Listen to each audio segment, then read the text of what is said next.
सूर्य अस्तंगत झाला तरी कितीतरी काळ त्याची किरणशलाका क्षितिजावरच्या नभोमंडलावर तेजाची धून उमटवत असते.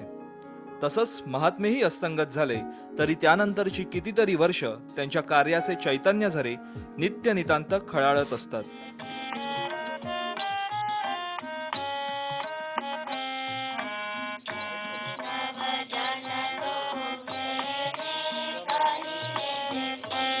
नई तालीम शाळेच्या माध्यमातून आज हजारो विद्यार्थी गांधीजींच्याच कार्याचा वारसा पुढे चालवत आहेत. स्त्री शिक्षण आणि लहान मुलांच्या सर्वांगीण विकासासाठी गांधीजींनी गावागावातून संदेश दिला होता.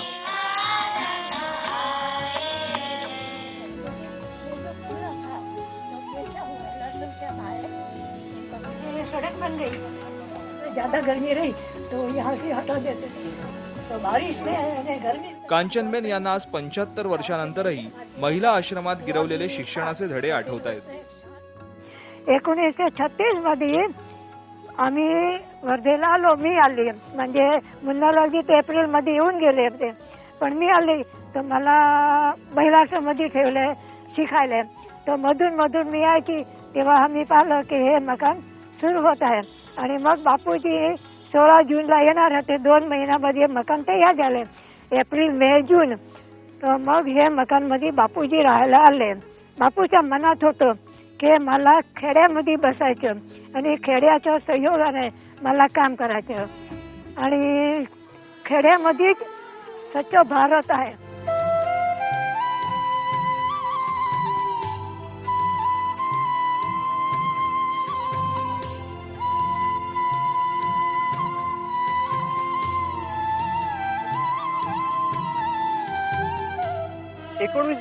च्या मार्च महिन्यात सेवाग्राम आश्रमाची जागा निश्चित करण्यात आली. एप्रिलमध्ये बापूकुटीच्या कामाला सुरुवात झाली. पाहता पाहता 2 महिन्यात बापूकुटी तयार झाली. जून 1936 मध्ये महात्मा गांधी पहिल्यांदा सेवाग्राम आश्रमात आले. तेव्हा त्यांनी हे पिंपळाचं झाड लावलं.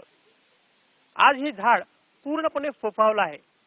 ज्या पद्धतीने गांधी विचार एकूणच देशात नाही तर पूर्ण जगात विस्तीर्ण झाला आहे, त्याच पद्धतीने महात्मा गांधींनी हे झाड लावलेलं आपल्याला पाहायला मिळतं. 95 को मैं यहाँ आई थी ऐसे घूमने के लिए, तो मुझे ये सब का देखा. 1-2 दिन में रुकी यहाँ. इसका वातावरण, इसका माहौल सब मुझे अच्छा लगा है. तो गांधी जी का तो एकादश पद के ऊपर जो रूल है ना, उसी के हिसाब से हमको यहाँ चलना पड़ता है. तो हमको तो पहले से वो सिखाया जा चुका है. गुवाहाटी में तसा सिखा चुका.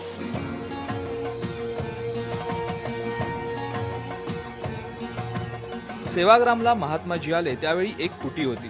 पाहता पाहता आश्रम झाला. आश्रम मोठा झाला, इतका की त्याने देश व्यापला. भारतीय इतिहासात या जागेचं महत्त्व कधीच कमी होणार नाही.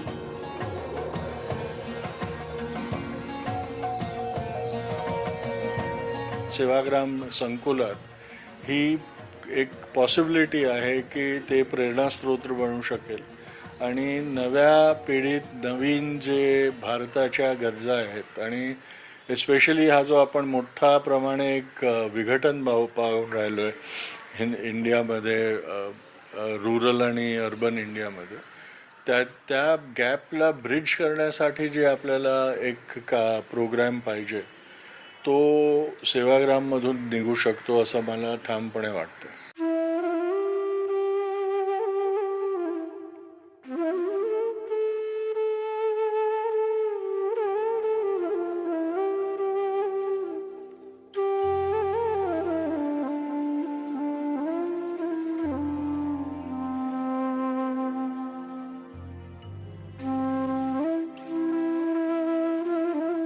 देश ब्रिटिशांच्या तावडीतून मुक्त झाल्यानंतर गांधीजी पुन्हा सेवाग्रामला येतील अशी त्यांच्या सहकाऱ्यांना अपेक्षा होती, पण तसं झालं नाही. काय झालं ते आपण सर्वच जाणतो. एका महात्म्याची अखेर झाली.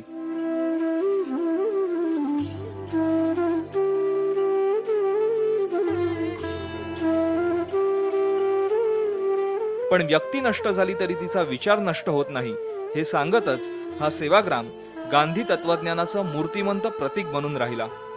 आज 75 वर्षानंतर त्याचं पावित्र्य तितकंच आहे जितकं गांधीजी असताना होतं. कारण गांधीजी हे कोणी एक व्यक्ती नव्हते, ती एक वृत्तीच बनून गेली होती, छोट्यातल्या छोट्या माणसाच्या उद्धारासाठी कळकळीने झपाटलेली.